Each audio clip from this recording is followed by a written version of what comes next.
લક્ષ્ય મોટિવેશન ગુજરાતી માં તમારું સ્વાગત છે। તો આવો જાણીએ કે શા માટે થઈ હતું ભગવાન શ્રી કૃષ્ણ અને ભગવાન શ્રી શિવ વચ્ચે ઘમાસાન યુદ્ધ। પૌરાણિક કથાઓ અનુસાર બાણાસુર નામના રાક્ષસને કારણે ભગવાન કૃષ્ણ અને ભગવાન શિવ વચ્ચે પ્રલયનું યુદ્ધ થયું હતું। જો કે આ યુદ્ધનો બહુ ઓછો ઉલ્લેખ છે। મોટા ભાગની વસ્તુઓ લોકપ્રિય સુનાવણી અને માન્યતાઓ પર આધારિત છે। આ યુદ્ધને કારણે હોબાળો થયો હતો। યુદ્ધમાં તમામ પ્રકારના શસ્ત્રો અને બખ્તરોનો ઉપયોગ કરવામાં આવ્યો હતો। કહેવાય છે કે મહાભારત સિવાય પણ મહાભારત કાળમાં અનેક પ્રલયકારી યુદ્ધો થયા હતા। આ યુદ્ધમાં હજારો લોકો માર્યા ગયા હતા। ચાલો જાણીએ આ યુદ્ધ કેમ અને કેવી રીતે થયું। ભગવાન શ્રી કૃષ્ણ 64 કલાઓમાં નિપુણ હતા। એક તરફ તે શ્રેષ્ઠ તીરંદાજ હતો તો બીજી તરફ તે દ્વંદ્વયુદ્ધમાં પણ નિષ્ણાત હતો। આ સિવાય તેની પાસે ઘણા શસ્ત્રો અને બખ્તર હતા। તેમની નારાયણી સેના એ સમયની સૌથી ખતરનાક સેના હતી। તે શ્રી કૃષ્ણ હતા જેમણે કલારીપટ્ટુ નામની માર્શલ આર્ટની શોધ કરી હતી, જેને આજકાલ માર્શલ આર્ટ કહેવામાં આવે છે। શ્રી કૃષ્ણના ધનુષ્યનું નામ સારંગ હતું। તેમની તલવારનું નામ નંદક, તેમની ગદાનું નામ કૌમોદકી અને તેમના શંખનું નામ પાંચજન્ય હતું, જે ગુલાબી રંગનું હતું। શ્રી કૃષ્ણ પાસે જે રથ હતો તેનું નામ જૈત્ર અને બીજાનું નામ ગરુડધ્વજ હતું। તેમના સારથીનું નામ દારુક હતું અને તેમના ઘોડાઓના નામ શૈવ્ય, સુગ્રીવ, મેઘપુષ્પ અને બાલાહક હતા। ભગવાન વિષ્ણુ અને શિવ પણ એકબીજાના ભક્ત છે। પુરાણોમાં મળતી કથાઓ અનુસાર જે વ્યક્તિ શિવમાં વિશ્વાસ નથી રાખતો તે વિષ્ણુને પ્રેમ કરી શકતો નથી। તેવી જ રીતે વિષ્ણુનો શત્રુ શિવની કૃપાનો ભાગીદાર ન હોઈ શકે।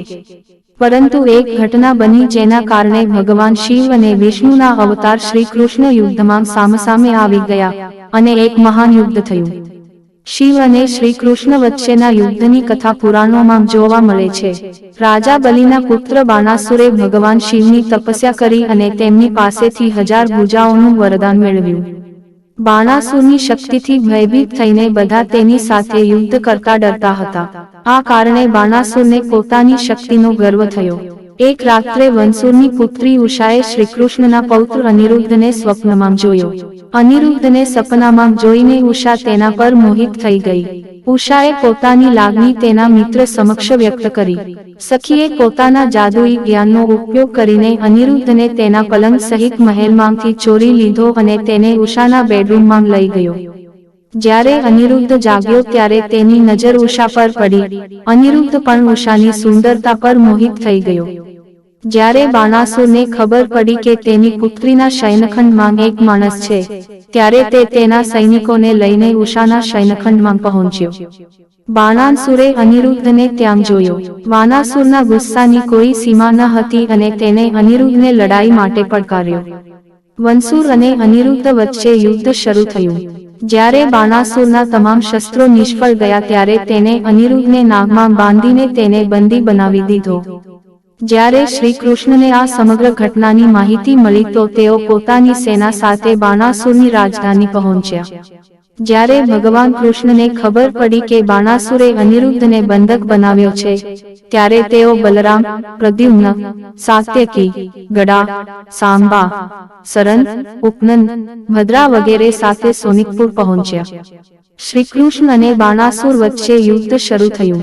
યુદ્ધમાં તેની હાર જોઈને બાણાસુરને શિવનું સ્મરણ થયું, જેને તેને મુશ્કેલીના સમયે તેની રક્ષા કરવાનું વરદાન આપ્યું હતું। જ્યારે બાણાસુરને આ વાતની જાણ થઈ ત્યારે તેણે ભગવાન શિવને વિનંતી કરી અને તેમની રક્ષા કરવા વિનંતી કરી। આવી સ્થિતિમાં ભગવાન શિવ રુદ્રાક્ષ, વીરભદ્ર, કુંભકર્ણ, કુંભંડા, નંદી, ગણેશ અને કાર્તિકેય સાથે બાણાસુરની રક્ષા કરવા પહોંચ્યા। ભગવાન શિવ યુદ્ધના મેદાનમાં પ્રગટ થયા। બાણાસુરની રક્ષા કરવા માટે શિવે શ્રીકૃષ્ણને યુદ્ધભૂમિમાંથી પાછા ફરવા કહ્યું, નહીંતર તેમની સાથે યુદ્ધ કરો। શ્રી કૃષ્ણએ શિવ સાથે યુદ્ધ કરવાનું સ્વીકાર્યું અને શિવ અને શ્રીકૃષ્ણ વચ્ચે એક મહાન યુદ્ધ થયું। ત્યાં બાણાસુર અને શિવની સેનાએ સાથે મળીને ભગવાન શ્રીકૃષ્ણની સેના સાથે ભયંકર યુદ્ધ કર્યું।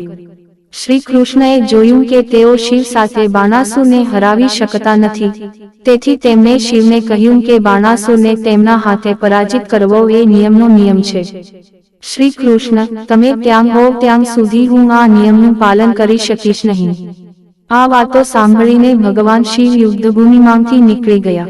આ પછી શ્રી કૃષ્ણે સુદર્શન ચક્ર વડે 4 ભુજાઓ સિવાયના તમામ બાણાસુરને કાપી નાખ્યા. બાણાસુરનો અભિમાન ચકનાચૂર થઈ ગયો અને તેને શ્રી કૃષ્ણ પાસે ક્ષમા માંગી અને અનિરુદ્ધના લગ્ન ઉષા સાથે કરાવ્યા. તો આવા જ આર્ટિકલ્સ સાંભળવા અમારી ચેનલ લક્ષ્ય મોટિવેશન ગુજરાતી સબસ્ક્રાઇબ કરો અને અમારી સાથે જોડાયેલા રહો.